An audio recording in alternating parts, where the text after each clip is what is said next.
මේ දිනවල ඔබට අසන්නට ලැබෙන ඇති හදිසි අසනීපයක් වෙලා ඉක්මනින්ම මැරිලා යන අය වයස් භේදයකින් තොරව හදිසියේ ලෙඩ වෙනවා. ප්‍රතිකාර කරන්නත් වෙලාවක් නැහැ, මැරෙනවා. වයස 20 40 50 60 ওই විදිහේ ඕනම වයසක කෙනෙක් මරණයට ගොදුරු වෙනවා. ඊටාම සුළු අසනීප තත්වයකට පස්සේ. බොහෝ විට මේ පශ්චාත් මරණ පරීක්ෂණයේදී අපිට ඒ ක්ෂණික හේතුව හෘද අකරණය නැත්නම් heart attack කියලා තමයි අහන්නට ලැබෙන්නේ. දරුණු විෂ බීජයක් ගිහලා එහෙම නැත්නම් නහරයක් පුපුරලා පෙනහළු වලට වෛරස් එකක් ඔය වගේ නොයෙකුත් හේතුන් තමයි අහන්නට ලැබෙන්නේ. මේ පණ රැක ගන්න අවශ්‍ය බොහොමයක් කරුණු තියෙන්නේ. ඇත්තටම ස්වභාව ධර්මයේ තුට්ටුවකටවත් සලකන්නේ නැහැ. සිරිත් විරිත් ආහාර ජීවන රටා පරිසරය රැකීම එතකොට සතා සීපාවට මිනිසුන්ට ආදරය කිරීම ඒව කිසිවක් නැහැ. මම අද ඔයගලන්ට මතක් කරන්න හදන්නේ ඔබ වැඩි ගණන් ගන්නේ නැති ඒ උනත් දරුණු ඵල විපාක දෙන හේතුවක් ගැන. මම වෛද්‍ය ප්‍රියානි විජේසිංහ හීට් ස්ට්‍රෝක් නැත්නම් තාපාඝාතය ගැන මතක් කරන්නයි මම සූදානම් වෙන්නේ. ඇත්තටම ඔබ දන්නවා ගෝලීය තාපය ගැන සාකච්ඡා සම්මේලන සමිති සමාගම් ප්‍රඥප්ති මොනතරම් ලෝක පාලකයෝ විසින් පිටුවල තියනවාද කියලා. මොනතරම් ධනස්කන්ධයක් විනාශ කරනවාද කියලා. හොඳයි කවුද ගෝලීය තාපයට මේ වග කියන්න ඕන? කපුටොද, වඳුරොද, අලිවලස්සුද, නැත්නම් ඉරද, හඳද, ග්ලැසියරයද, මහ පොළොවද? හරි. ඒ ගැන අපි පසුව සොයා බලමු. හැම අවුරුද්දකම වාගේ අධික උෂ්ණත්වයට මුහුණ දීමෙන් අපේ අසල්වැසි රටක් වන ඉන්දියාවේ බොහෝ අය මිය යනවා. අප්‍රේල් මාසය වෙනකොට ෆාරන්හයිට් අංශක 115කට වගේ උෂ්ණත්වය නගිනවා ඒ රටේ. අනෙක් රටවලත් ඔය ශීත ඍතුව තියෙන බොහොම රටවල උෂ්ණ කාලයේදී අධික උෂ්ණත්වයට මුහුණ දෙන්න වෙනවා. පොහොසත් රටවල නම් ඔය නිව්යෝක්, චිකාගෝ වගේ නගරවල කූලින් සෙන්ටර්ස් තියෙනවා. පබ්ලික් ලයිබ්‍රරි වල ප්‍රසිද්ධ ස්ථානවල පාසල්වල වගේ තැන්වල සීතල වෙන්න අවස්ථාව තියෙනවා. දැන් ලංකාව ඉන්දියාව වගේ රටවල පින් කරපු අයට පමණයි AC rooms තියෙනවා, AC ගෙවල් තියෙනවා. පාරක වතුර මලක්වත් පේන්නේ නැහැ අපේ රටේ.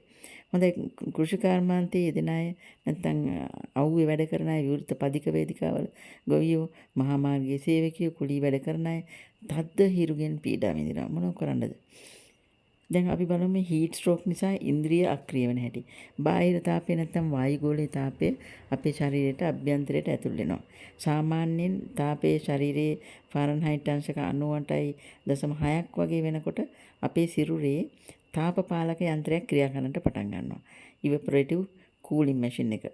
අපි ඒක හයි කරලා තියෙන්නේ ඇඟ ඇතුලේ නේද? ඔව් ඒ ක්‍රියාත්මක වෙනවා. මොකද්ද? තමන්ගේ සම්මත පිට ඇති උෂ්ණ වාහක සිදුරු වලින් දහදිය පිට කරනවා. බාහිරව ගොඩක් හියුමිඩිටි එක වැඩි තැනක අපි හිටියොත් දහදිය වාෂ්ප වෙන්නේ හොඳට අපේ හැම ශීතල වෙනවා. දැන් ඔන්න අපේ සිරුර උෂ්ණත්වයට භාජනය වුණාම තවත් මෙකැනිසම් එකක් තියෙනවා. ඒත් try කරනවා කූල් කරන්න. ඒ මොකද්ද? වැඩි වැඩියෙන් රුධිර ධාවනය වෙනවා හැමට. එතකොට වෙන්නේ අන්ත්‍රවලට රුධිරය සැපීම අඩු වෙනවා. අන්ත්‍ර තවත් පර්මියබල් වෙනවා. එතකොට වෙන්නේ අපද්‍රව්‍ය ඔය එන්ඩෝටොක්සින්ස් වගේ ಜಾති අන්ත්‍ර වලින් පිට වෙලා රුධිර පතේට එකතු වෙනවා. ඒකෙන් භයානක ප්‍රතිඵල ඇති වෙන්න පුළුවන්. මරණිපා වෙන්න පුළුවන්. මේ වෙලාවේදී මට ආයුර්වේද විද්‍යාවේ හොඳ සිද්ධාන්තයක් නොකියම් බෑ. උණ හැදුනාම බඩවැල් උෂ්ණත්වය පිටතට එනවා කියලා වසර 6000කට පමණ පැරණි එම ජීව විද්‍යාවේ සොයාගෙන තියෙනවා. එතකොට උණට ප්‍රතිකාර කරනකොට මුලදීම ලංඝනය නැත්නම් ෆාස්ටිං කරන්න කියනවා. මධ්‍යයේදී යවාගු නැත්නම් කැඳ දෙන්න තියෙනවා. උණ මැදදී උණ අවසානයේදී තමයි බේත් දෙන්න කියලා කියන්නේ. තුන්වෙනි දිනේදී. අපි නම් මොකද කරන්නේ? දැන් නම් උණ පටන් ගත්ත ගමාම ගිලලා දානවා පෙති අහුරක්. ඇනල්ජෙසික් නැත්නම් ඇන්ටිපයරටික් එතකොට ඇන්ටිබයොටික් ඔය වගේ බොහෝ වෛද්‍යවරු මේ ප්‍රතිජීවක දෙනවා උණ මුලදීම. මේ ලස්සනම විද්‍යාත්මක සිද්ධාන්තය තමයි ආයුර්වේදයේ තියෙන්නේ. ජ්වර නැත්නම් උණ හොඳ වුණාම විරේචනයක් කරන්න ඕන. ලැක්සටිව් එකක් කරන්න කියනවා. ඒ කියන්නේ බඩවැල් වල තියෙන අපද්‍රව්‍යයට ඉවත් කළා දාන්න. අපි මේ පසුව මේ සිද්ධාන්තය පිළිබඳව වැඩියෙන් සාකච්ඡා කරන්න බලාපොරොත්තු වෙනවා. ඉතින් මේ ක්ලයිමේට් සයන්ටිස්ට් කෙනෙක් හවායි යුනිවර්සිටි එකේ කියනවා WBC නැත්නම් සුදු රුධිරාණු ෆයිට් කරනවා මේ කන්ටැමිනේට් වෙච්ච රුධිරයත් එක්ක කැටි ගැසෙනවට විරුද්ධව.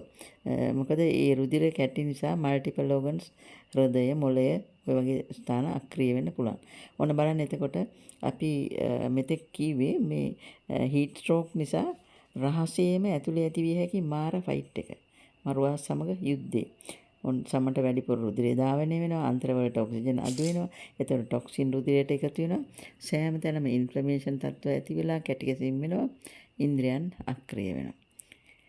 එතකොට කාඩියෝවැස්කියුලර් කොලැප්ස් ගැන අපි තවදුරටත් කතා කරොත් හැමට වැඩියෙන් රුධිරය පම්ප් කරන්න හෘදයේ ප්‍රමුඛ රුධිර නාල වැඩියෙන් වෙහෙසෙනවා. එතකොට මොකද වෙන්නේ? අධික රුධිර පීඩනය නැත්නම් හයි බ්ලඩ් ප්‍රෙෂර් වලට භාජනය වෙනවා. අපි කියමු අපේ හાર્ට් රේට් එක මිනිත්තුවකට 60 වාරයක් කියලා. මේකෙදී 100ට 110ට වේගය වැඩි කරන්නට වෙනවා. එතකොට heart attack තත්ත්වයට මුහුණ දෙන්න පුළුවන්. මේ අනතුර වැඩියෙන්ම බලපාන්නේ වයසක අයට වගේම හෘදය නොයෙකුත් හෘදය ආබාධයන්ගෙන් පෙළෙන අයට ඊටාම මේක බලපානවා. එතකොට තාප ආඝාතයකින් හෘදයාකරණයක් වෙන හැටි අපි දැන් කතා කළා. වැඩියෙන් රුධිරය තල්ලු වෙනවා හැමට. බ්ලඩ් ප්‍රෙෂර් එක මදි වෙනවා. එතකොට heart rate එක වැඩි වෙනවා. හෘදයට තව තවත් ඔක්සිජන් අවශ්‍ය වෙනවා. එතකොට හෘදය තව මහන්සි වෙනවා. heart attack එකක් එන්න පුළුවන්. ඒ වගේම බලපාන මේක මොළයට කෙලින්ම traumatic brain injury වෙනවා. heat has a direct effect on the brain. කෙලින්ම මොළයට බලපාන අධික උෂ්ණත්වය. ඒක නිසා තමයි හිස රදේ ඇති වෙන්නේ. කලාන්තේ කම්මැලි බව, ලෙතාජික් ලෙඩ ගතිය දැනෙන්න උෂ්ණත්වයට එක්ස්පෝස් වුණාම හුඟක් අය අවුව වැඩ කරන අය දරුණු මේ හිසේ රදයක් ඇවිල්ලා ඒ වෙලාවට බේත් පෙති ගිලිනවා. නැත්නම් විතර දරුණු තාප මේ ඇටැක් එකකදී වෙන්න පුළුවන් වමනේ පවා. කතාව අපහසු වෙනවා, අප්‍රාණික ගතිය ඇති වෙනවා. ඒ වගේම ස්නායු ලක්ෂණ ඇති වෙන්න පුළුවන්. ෆාරන්හයිට් අංශක 104ට වගේ වුණොත් ඊටාම දරුණුයි මරණය පවා වෙන්න පුළුවන්. දැන් ඉන්දියාව වගේ රටවල බොහෝ විට ජනයා තද හිරු රශ්මිය තමයි වැඩිපුර වැඩ කරන්නේ. එළියේ ගස් යට ඒ වගේ තැන්වල රැට වතුරෙන් තෙමපු ගෝණි වගේ දේවල් හිසේ ඔතාගෙන ඉන්නවා ඒ අය. ඒත් ඇති වෙන මරණ සංඛ්‍යාව හුඟයි. දැන් මේ ප්‍රධාන ඉන්ද්‍රිය දෙකක් ගැන අපි කතා කරා. හෘදේ වස්තුව මොළය ඊළඟට ඒ වගේම වැදගත් එකක් තමයි කිඩ්නි. නැත්නම් වකුගඩු. කිඩ්නි ෆේලියර් ඇති වෙන්න පුළුවන්. අධික තාපය නිසා මොකද්ද වෙන්නේ? දියර අඩු වෙනවා. එතකොට දහදිය මගින් පිටවන ජලය පැයකට ලීටර් භාගයක් විතර වෙන්න පුළුවන්. ඒ ප්‍රමාණයම නැවත ශරීරයට නොලැබුණොත් විජලනය වෙනවා. ඩීහයිඩ්‍රේට් වෙනවා. එතකොට බ්ලඩ් වොලියුම් එක අඩු වෙලා රුධිර පීඩනයේ පාලනයෙන් තොර වෙනවා. හෘදය වගේම වකුගඩු අක්‍රිය වෙන්න පුළුවන්. ඒ වගේම අධික තාපයට මුහුණ දෙනකොට එලිමහනේ වැඩ කරන අයට මසල් ටිෂුස් බ්‍රේක් ඩවුන් වෙන්න පුළුවන්. ඒකිනුත් වෙන්නේ රුධිරේ ප්‍රෝටීන් තව මුදා හරනවා. මුදා හැරියාම ඒක වකුගඩු වලට ඒක බරක් වෙනවා. එතකොට අක්‍රිය වෙන්න පුළුවන්. වකුගඩු අක්‍රිය වුණ හැටි දැන් අපි නැවත බැලුවොත් දිගටම දහදිය දමනවා. ශරීරයේ දියර අඩු වෙනවා, විජලනය වෙනවා, රුධිර වොලියුම් එක අඩු වෙනවා, වකුගඩු වෙහෙසෙනවා. එතකොට වකුගඩු ෆේලිය වෙනවා. මේ විදිහට වටහා ගන්න සෙල්ලම් නොවේ තාප ආඝාතයේ ජීවිත තර්ජනයක් බව. මොකද බහුවිධ ප්‍රධාන ඉන්ද්‍රිය නක්‍රිය වන නිසා. ඒ රෙන්ඩෝසියස් සින්ඩ්‍රෝම් නැත්නම් රැබ්ඩෝමයොලොසිස් වගේ තත්ත්ව ඇති වෙන්න පුළුවන්. ලදරුවනුත් මහලුවයක් තමයි මේ තත්ත්වයන්ට වැඩිපුර ගොදුරු වෙන්නේ. හැම ආබාධයක්ම වගේ මේකත් ඉන්ඩිවිජුවල් ඒ කියන්නේ පුද්ගලයන් අනුව වෙනස් වෙන්න පුළුවන්. මේ තත්ත්වය ආයුර්වේද විද්‍යාව හඳුන්වන ප්‍රකෘති වශයෙන් නැත්නම් එක එක්කෙනාගේ ප්‍රොෆයිල් එක. දැන් පිත වැඩි කෙනෙකුට තාපාඝාතයක් ඔරොත්තු දෙන්න නැති වෙන්න පුළුවන්. එතකොට මේකේ ප්‍රතිකාර ගැන අපි පොඩ්ඩක් බැලුවොත් මේ හීට් ස්ට්‍රෝක් එකක් වගේ මොන වේශයකින් ආවත් මෙඩිකල් ඉමර්ජන්සි තමයි ඉක්මනට කරන්න ඕන. ඉක්මනින් ශරීරයෙන් කූල් කරන්න ඕන. වතුර ස්ප්‍රේ කරන්න ඕන. එයා කූලර්ස්, ෆෑන්ස් පාවිච්චි කරන්න. රෝගියා අයිස් වතුරේ තියෙනවා. Ice packs. එතකොට මේ සීතල ඉන්ට්‍රාවිනස් ෆ්ලුයිඩ්ස් ලබා දෙනවා. දැන් ඒක එක්සත් රාජධානි වගේ රටවල් වල බොහෝ වෙලාවට උෂ්ණ කාලේට පාරවල් අයින් වල මේ ස්ප්‍රින්ග් නැත්නම් වතුර මල් ඒ වගේව තියෙනවා. ඒ වුණාට ඒ රටවලත් හුඟක් මරණ වාර්තා වෙනවා. අපි බලමු පෙර සූදානම් මොකද්ද කියලා මේ දැන් මේ කාලේ නම් ඊටාම සැලකිලිමත් වෙන්න ඕන. ලදරුවන්, ගර්භණී මව්වරුන්, වයසක අය, මෙනපෝස් කාන්තාවන් විජලනයෙන් වළක්වා ගන්න ඕන. නිතර දීර්ඝ ಜಾති බොන්න ඕනේ. වගේම සීතල ස්ථානවල තමන්ට ඕන. නිතරම ආරක්ෂක ස්ථානවල ගත කරන්න මතක තියාගන්න. ලදරුවන් විශේෂයෙන් පාසල් දරුවන් වාහනවල මෝටර රථවල දාලා වහලා නම් යන්න එපා මොහොතකටවත්. අද කාලේ වැඩියෙන් වාර්තා වන හදිසි මරණ පිළිබඳ වෛද්‍ය ක්ෂේත්‍රයට චෝදනා එල්ල කිරීම යුතු නැහැ. මොකද ඒ වෙනුවට හිතන්න මේ වෙනත් කරුණු මේ වගේ නිසාත් මේ හදිසි අවස්ථාවලට මුහුණ දෙන්න පුළුවන් විදිය. වෛද්‍යවරුන්ට නිර්ණය කරන්න පුළුවන් මේ ආසන්න හේතුව පමණයි. රෝගියා තුළ පවතින ඉමර්ජන්සි තත්ත්වය. අර ඊතලය ආවේ කොයි පැත්තෙන්ද?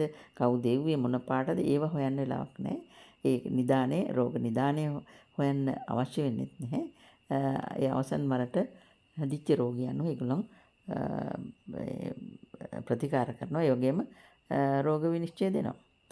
මතක තියාගන්න දැනට මේ ලංකාවේ පවතින උෂ්ණත්වය ඇත්තටම බන්ධන මට නම් ඔරොත්තු දෙන්නෙම නැහැ.